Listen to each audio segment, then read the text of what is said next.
సన్న బియ్యం మస్తు పిరం ఉంటాయి. ఎందుకు ఉండయి పిరమే ఉంటాయి. 7,000కి చేరిన హెచ్ఎంటి జై శ్రీరామ్ రకాలు. బీపీటీ సోనా మసూరి 6,000 పైనే. వారం రోజుల్లో క్వింటల్ పై 800 పెరిగిన రేట్లు. సౌత్ ఇండియాలోని అన్ని రాష్ట్రాల్లో తగ్గిన దిగుబడులు. మన రాష్ట్రం నుంచి పెరిగిన ఎగుమతులు. వ్యాపార మిల్లర్ల గుప్పిట్లో సన్న బియ్యం మార్కెట్. ఇక చూడండి, మన రాష్ట్రం నుండే ఇతర రాష్ట్రాలకు సన్న బియ్యాన్ని సరఫరా చేస్తాను, కానీ మనం కొనుక్కోవడానికి మాత్రం చాలా పిరం ఉన్నాయి బియ్యం. ఇది ఎవడు దాస్తాండు? రేవంత్ రెడ్డి గారు సీఎం అయినలు కదా, 15 రోజుల అనుభవం కూడా గడిచింది కదా, దయచేసి వీటి మీద దృష్టి పెట్టాలి. ఇంతకుముందే చెప్పినాం మేము, మీకు ఏ మాత్రం మా పేద ప్రజల పట్ల, మా జీవితాల పట్ల మీకు ప్రేమ కాదు, మీరు ముఖ్యమంత్రిగా ఉండి బాగుపరచాలనుకుంటే సన్నబియ్యం ఇయ్యరు, మాకు 10 రూపాయలకు చొప్పున ఇయ్యరు. ఇప్పుడు 7,000 రూపాయలు అంటాను కదా, అంటే 70 రూపాయలకు కిలో బియ్యం. 70 రూపాయల కిలో బియ్యం అంటే 30 కిలోలే తీసుకుందాం. 30 కిలోలే తీసుకుందాం.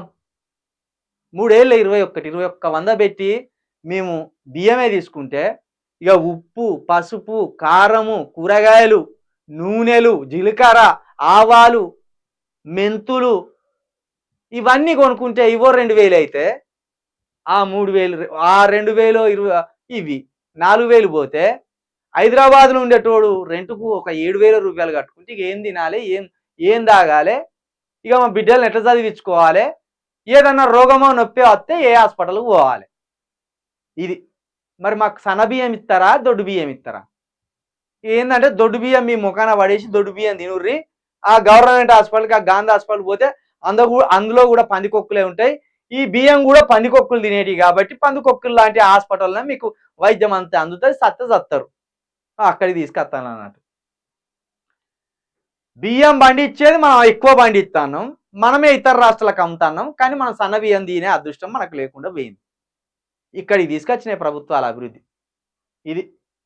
7,000 రూపాయలు దాటిందాట జై శ్రీరాము హెచ్ఎంటి. మరి దీని మీద ప్రభుత్వం దృష్టి పెడుతుందా? ఎవడెవడైతే వ్యాపారుల గుప్పిట్లో ఉన్నాయో ఇవి, ఆ వ్యాపారాలను పట్టుకొని వాళ్ళ మీద చర్యలు తీసుకొని సన్న బియ్యాన్ని ఒకప్పుడు 14, 15, 12 రూపాయలు ఉండే, 12 రూపాయలు ఉండే, 12, 13, 15, 20 అట్లా దాటుకుంటూ వచ్చింది. ఇక ఒక్క నెలలోనే 800 రూపాయలు పెంచిందట.